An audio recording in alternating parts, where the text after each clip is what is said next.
السلام علیکم ناظرین، آپ دیکھ رہے ہیں آئی بس۔ ناظرین، کیا آپ نے کبھی نادرا سے جاری کردہ قومی شناختی کارڈ پر درج شدہ 13 ہندسوں کے بارے میں غور کیا ہے؟ آج کی ویڈیو میں ہم آپ کو ان 13 ہندسوں میں چھپے راز کے بارے میں بتائیں گے۔ ناظرین، national data base registration authority سے جاری ہونے والا قومی شناختی کارڈ پاکستانی شہری ہونے کی پہچان ہے، اور اس پر درج 13 اعداد کے شناختی کارڈ کے ہر عدد کے پیچھے ایک راز چھپا ہے۔ پاکستانی شہریت کے ثبوت شناختی کارڈ پر درج یہ 13 نمبر ہر پاکستانی کے لیے بالکل مختلف ہوتے ہیں۔ یہ نمبر 3 ٹکڑوں پر مشتمل ہوتا ہے، جس کے پہلے 5 عدد مثلاً 12101 میں سب سے پہلا نمبر یعنی 1 آپ کے صوبے کی نشاندہی کرتا ہے۔ جن لوگوں کے شناختی کارڈ کا نمبر 1 سے شروع ہوتا ہے وہ خیبر پختونخوا کے رہائشی ہے۔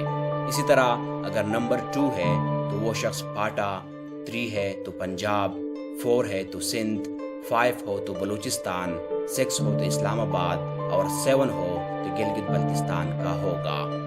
قومی شناختی کارڈ میں دوسرا نمبر آپ کے ڈویژن کو ظاہر کرتا ہے، یعنی ڈویژن کو ایک الگ شناخت نمبر دیا گیا ہے، جبکہ باقی 3 عدد آپ کے ضلع، اس کی تحصیل اور یونین کونسل کو ظاہر کرتے ہیں۔ شناختی کارڈ کے درمیان میں درج 7 ہندسوں کا نمبر یعنی دونوں ڈیش کے درمیان والا نمبر دراصل ایک کوڈ ہے جو خاندان نمبر کے لیے استعمال ہوتا ہے۔ اس کوڈ کے ذریعے شجرہ یعنی فیملی ٹری تشکیل پاتا ہے۔ انہی نمبر کے سب سے آخر میں ہائفن کے بعد درج نمبر جینس ظاہر کرتے ہیں، جس میں مردوں کے لیے طاق اعداد یعنی 1 3 5 7 9 اور عورتوں کے لیے جفت اعداد یعنی 2 4 6 8 رکھے گئے ہیں۔